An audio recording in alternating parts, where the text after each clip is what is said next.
Welcome back to r/JustNoHOA, where people share stories about their crazy homeowner associations that make us feel better about not living in an HOA. And in case you are new around here, please don't forget to subscribe to the channel to join our awesome community. Without any further ado, let's dive right into the stories. And the first one is titled Try Malicious Compliance. When my HOA said that I needed a water catch basin under all of my potted plants in front of my townhouse, I noticed that the official rules did not say plant saucer. Technically, a water catch basin is an industrial water conduit. So I went out and bought a big ugly water conduit and a big PVC pipe to be attached to it. I then set my plants on top of that. It is still there. It takes a majority of members to change the rules, so they have to live with their demand. They then said that the flowers in front of my townhouse needed to be dug up because only the landscaper could plant things there.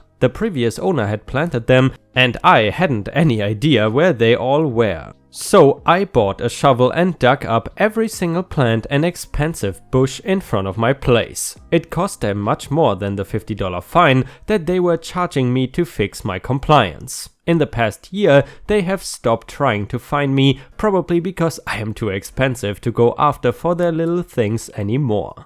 There are lots of malicious compliance solutions you can pick. If an HOA requires a grassed front lawn, see if you can get written permission to spray it regularly with color so that it won't turn brown. You then go and get fluorescent pink. You simply make it so obnoxious and expensive that they stop trying to impose silly little things. There are a lot of fun things you can do with following rules exactly or getting permission to do things that have unexpected results. Brainstorm with friends, have fun, but make sure it stays exactly within the rules. You can train them to look only at meaningful things instead. Especially with you, HOAs can actually be a good thing if they are reminded to stick to what is really important, more like a utility service than an enforcement authority. And guys, I have to say, this person's approach to HOAs is actually pretty clever, aka that he's essentially training them to not look at the petty small things, but actually be useful. Did you ever have any positive experiences with HOAs? Let us know in the comments. And the next one is titled It is a Win. So my neighbor, brand new to the neighborhood, put up a campaign sign. Less than 24 hours the president walked over and told him it needs to be removed and showed him a vague item in our CC&Rs, which is not the proper protocol for a violation. Unfortunately, he took it down, knowing I served on the board and know my stuff. He asked me to take a look. Well, the president was referencing the bylaws, which is in the section about easements, not our R&R governing residents. I told him that they are flat out wrong and this does not apply to lots. I told him he can put it back up. He even gave me a sign so I can put it up. I was ready to fight them hard on this. Come at me, bro. I emailed the board reminding them that they are incorrect. Well, a day later they walked to his house with a letter from the lawyer basically saying, "We are really in hot water, please forgive the oversight and please don't sue us." When they were talking, he said that he went next door to ask me. She interrupted him, "Well, I'm the president." And he says, "Well, my next door neighbor seems to know more than you." Our president has such a god complex and always puts our association in potential litigation. She is such a liability to our association. I'm pretty sure she never talked to the other board members before she told him to remove the sign, nor our association attorney. She thinks she's the landlord to everyone's property. Well, it was nice seeing them have to go over there and grovel to him. And I would assume, guys, the most frightening thing for HOAs, especially for the ones that have sort of a god complex, is to know the law even better than them. Essentially just like the OP in the story, and that is how you beat them. And the next one is titled HOA thinks a ball python is a farm animal.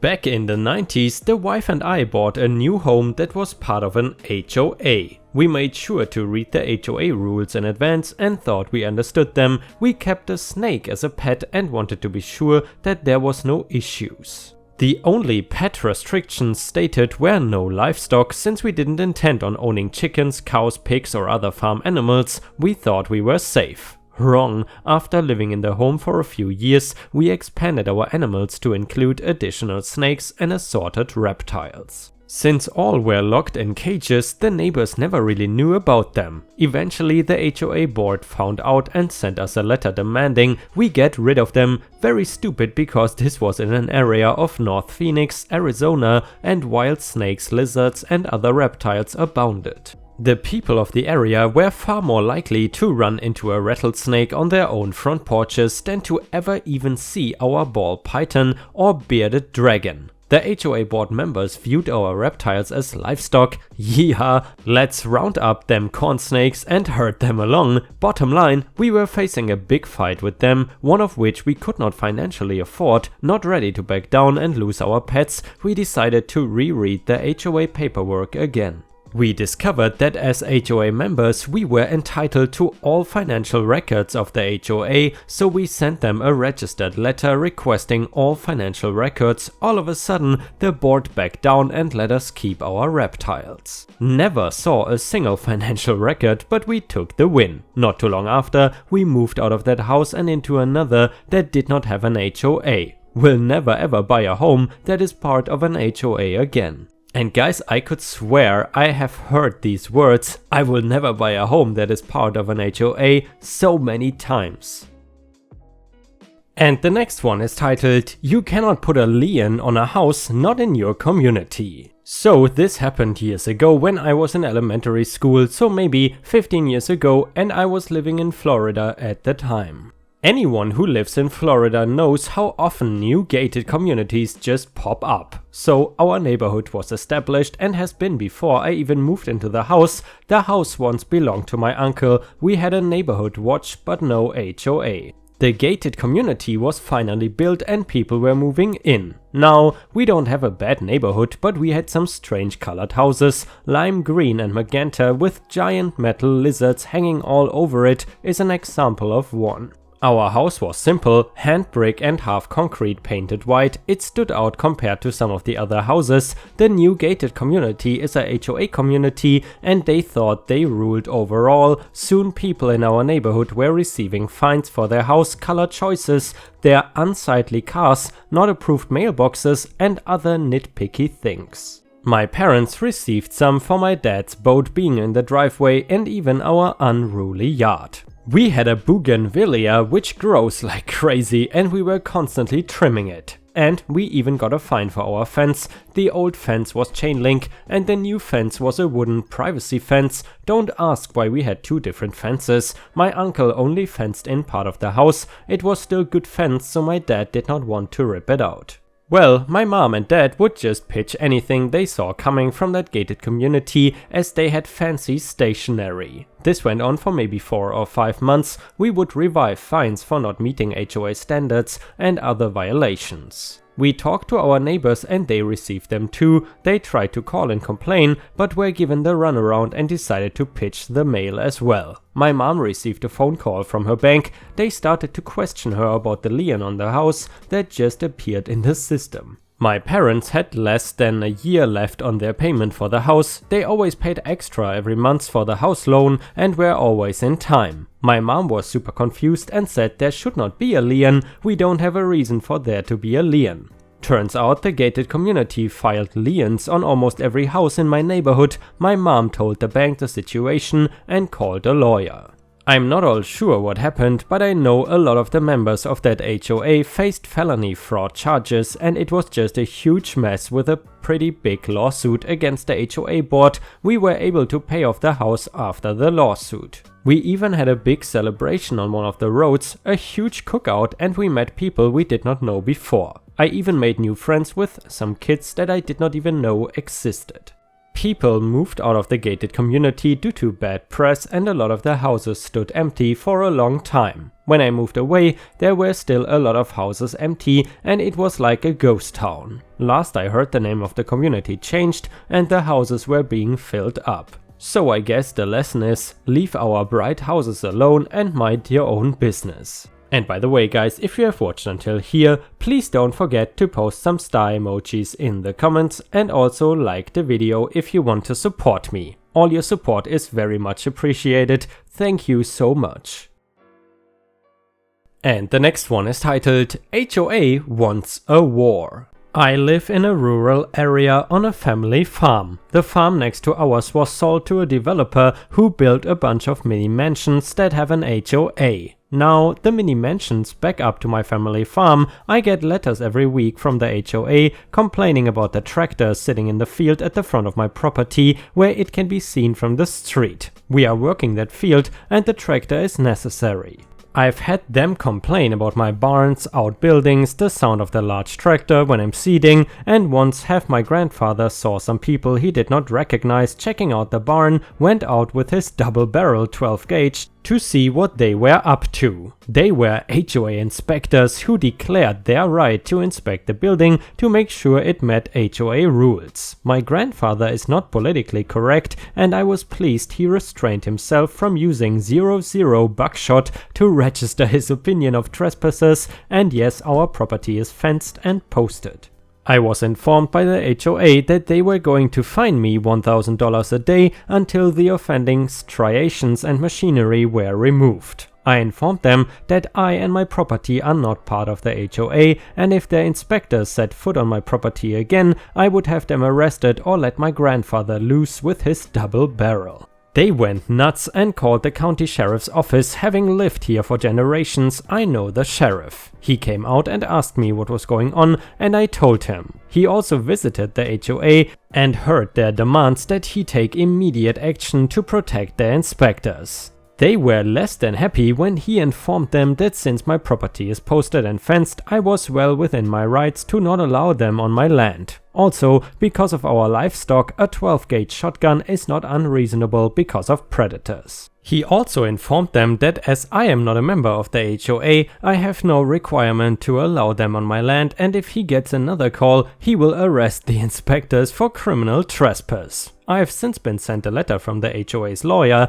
telling to cease and desist all operations until they get a court date because they are suing me for damaging the value of their property. I forwarded it to my lawyer who, after he got done laughing, was amazed. First, because a court has to issue a cease and desist order, and secondly, we've been here farming for 4 generations. I have spoken with the HOA board and told them to leave us or we will be more than happy to play our lawyer is better than their lawyer. I was informed that the developer of their property assured them that I would be selling my land for development to an organization like his that has since resolved into the either, I'm not sure. Anyway, they were more than a little surprised when I told them that we are currently training the 5th generation to take over and we have no intention of selling our farm, period. Seems the developer left them with impressions that I was selling my property to be developed like my neighbors had been, only to make his money and run. God have mercy on overzealous HOAs.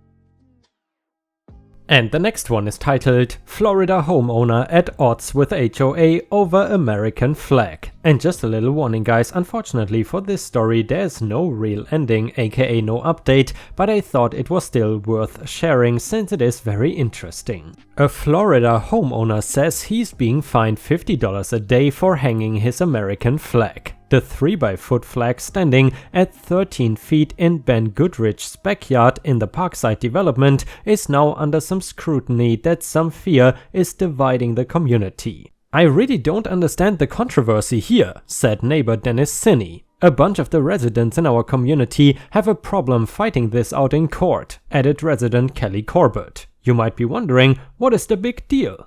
Goodrich, who is also an Army veteran, said the Parkside Homeowners Association has told him the flagpole is in violation of the neighborhood's guidelines. I take great pride in seeing that when I walk back door every day, Goodrich said. This is also not the first time he's gone toe-to-toe with the HOA. A bronze eagle in the backyard was also a point of contention years ago that ended with a win for Goodrich. Why push an argument over a national symbol when it is in someone's private backyard that only adds to the community? Asked Goodrich. The flagpole fight has been costing him $50 a day in fines and he now risks have a lien put on the property. However, his attorney Ted Kittila says it is the HOA that could lose, and big, if they don't back down. The state law could not be more clear with respect to his right to fly the national flag. It is under the requirement under state law. The law in general gives the okay for flags like Goodrich's to be flown as long as they don't exceed 3 by 5 feet and are not flown more than 25 feet in the air. However, his attorney said there's still pushback. If it keeps being pushed further, we are going to have to seek an injunction in court, he added. As of now, the HOA has not responded to Action News' numerous attempts for comments. Goodrich said his goal is not to divide or cost his community a penny, but he says if he doesn't take a stand, especially for a symbol that represents freedom, then what is it all for? The flag should not be divisive, the flag should bring unity and people together, said Goodrich.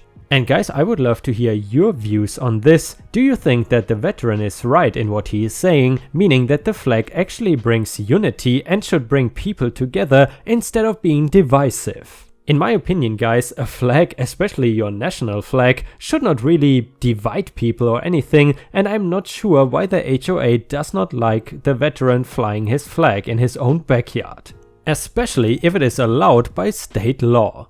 But then again, guys, time and time again we have seen HOAs make up their own laws and they think that they are above state laws. And by the way, I'm curious, do you have any flags in your backyard?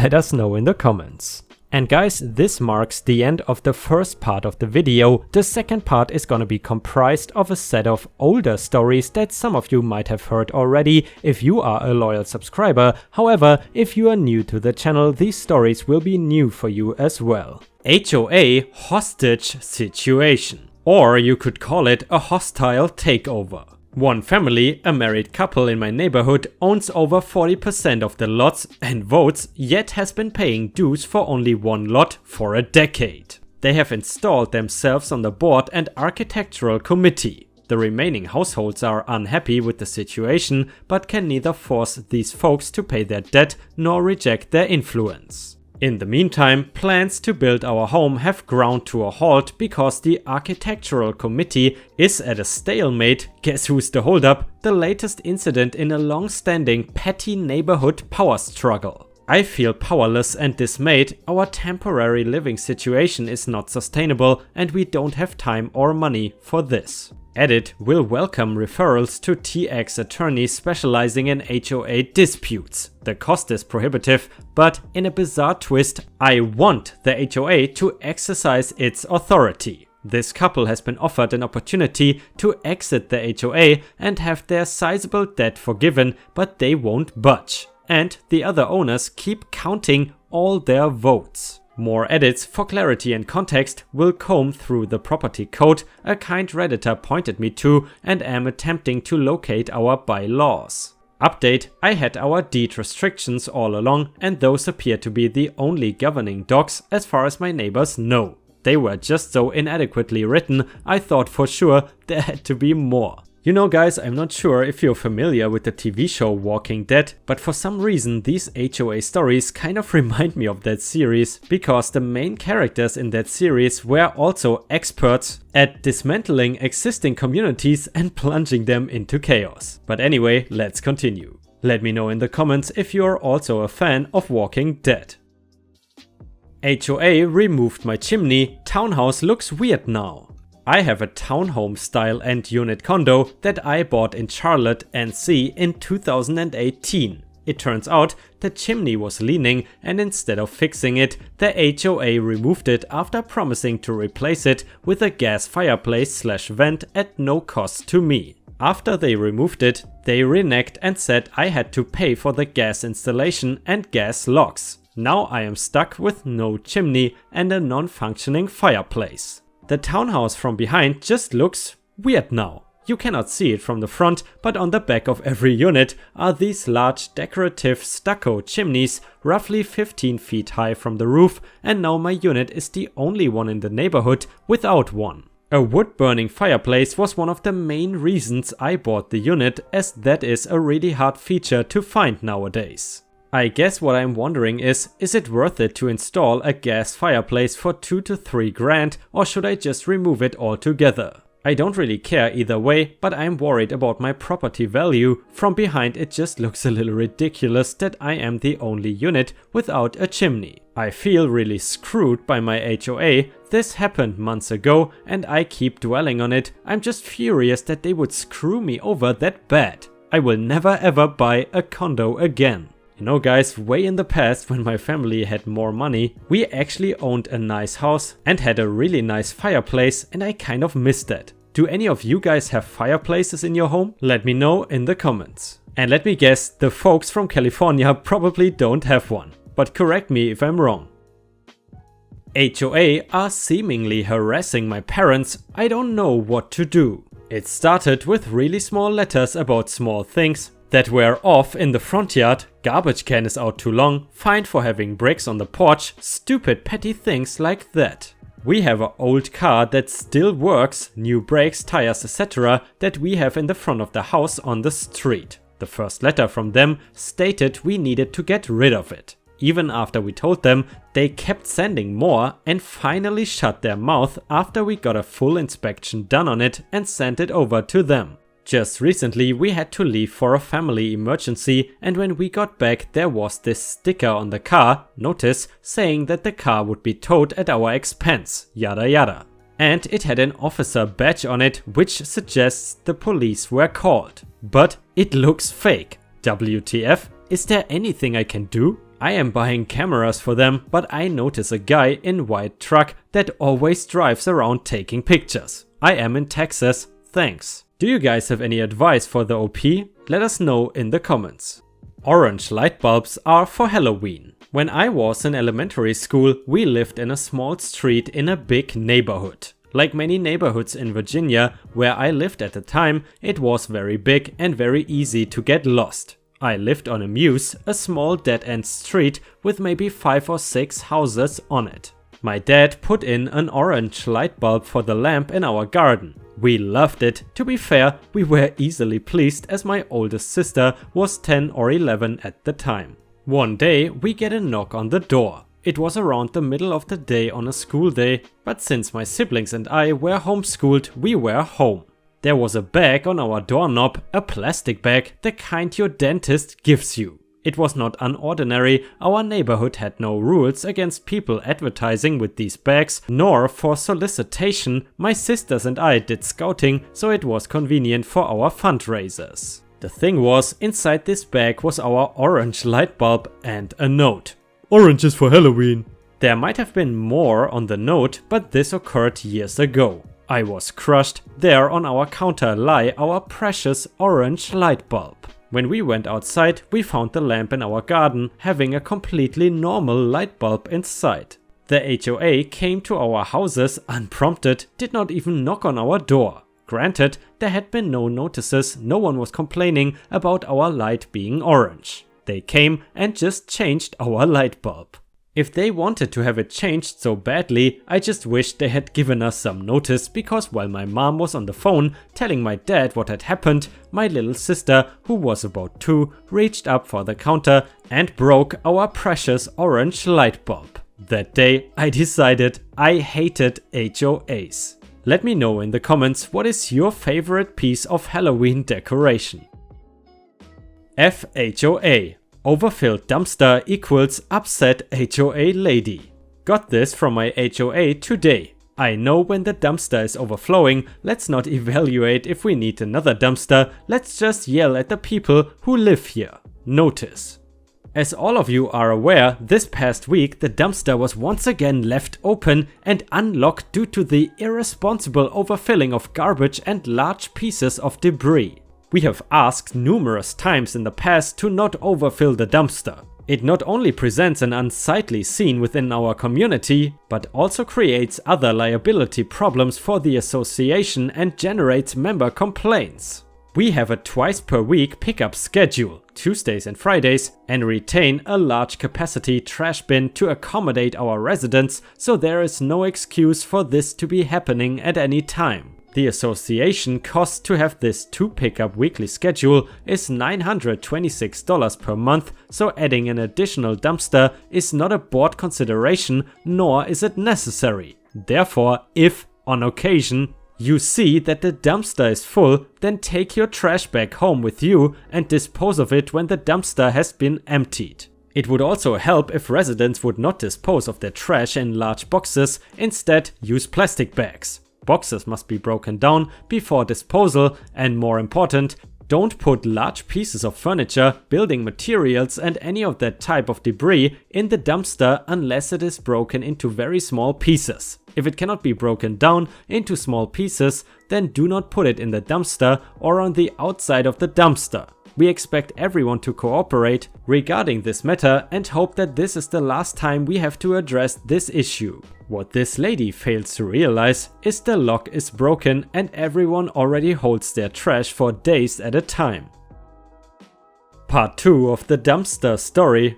Our very angry HOA president sends these out every once in a while. I'm not sure why they are so against another pickup or second dumpster. Granted, in the HOA's defense, people do sometimes throw away stuff they should not, but this thing is constantly overfilling with just normal trash. To all residents, twice now this week the dumpster has been filled to overflow capacity. As you all know, we have sent out numerous notices warning that the trash company charges us an additional large fee when this is done. There is no excuse for this. We have a twice a week pickup schedule which is sufficient for this size community, and if the dumpster is full, hold your trash until the dumpster is emptied. As you have also been asked before, please cut up Christmas trees and garden trimmings into small pieces and break down boxes before putting in the bin. That way there is more room for additional trash. Please do not make us have to send out any more warnings regarding this issue. As you can see, the HOA gets more and more angry, so let's see where this leads.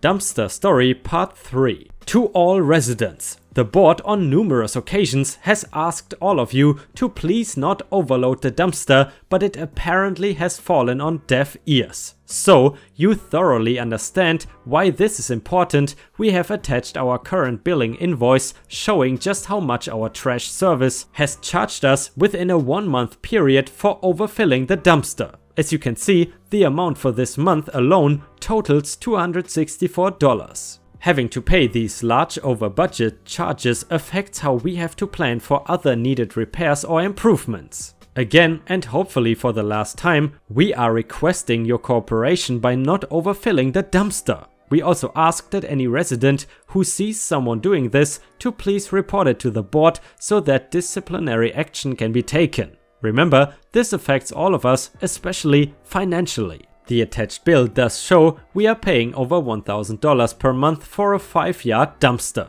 That seems quite excessive to me, and even the trash provider's website says that should cost roughly $400 after all taxes and fees, so I'm not really sure what to make of that. I'm also not sure where she got the overage fee. It's pretty clearly listed as $176, not $264 in the bill. Edit, I responded to the above email and so did another person. This was the president's response. Hopefully this means progress. To the membership, I have already made contact and I'm waiting for a call back from our account manager, so please hold off from sending me any more emails regarding this issue.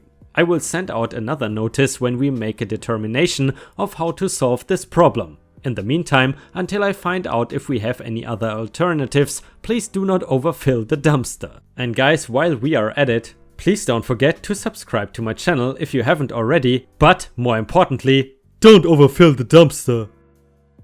My HOA's president is mentally unstable. I have lived in my condo since 2008 and the entire time I've had the displeasure of knowing about this person. He has been a horrible human being. He has yelled at people at board meetings, he has sent flyers and emails making outrageous accusations against the management and the board. He claims they break the law and mishandle money. He even stood trial for allegedly, probably, assaulting a member of the management. He was on the board a few years ago, but was forced to resign after breaking a rule. He got re-elected a couple years ago and is now the president. Why the board chose him to be president, I have no idea. His most recent insane action is sending out a message saying a resident here should be investigated by the FBI for violating the civil rights of a board member. Does anyone else have horrible people like this guy on their HOA boards? How do you deal with them?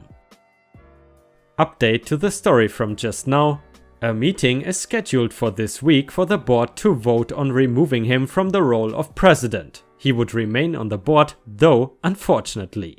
I did not mention before that this all came about because he acted really suspiciously with respect to a large amount of the association's money, and the financial institution holding the money is ending its business relationship with us because of it. That, and he showed up there and made the employees uncomfortable, which I can totally see happening because his MO is to be a bully. I know the word toxic gets thrown around a lot, but it is absolutely what he is. And guys, unfortunately, we have already reached the end of the video. I hope you enjoyed today's stories, and if you haven't already, please also go to patreon.com/ripeyoutube, where I upload exclusive Reddit videos starting at just $3 a month. This is a great way to support me in case you are interested, and the chance for me to become independent from YouTube revenue.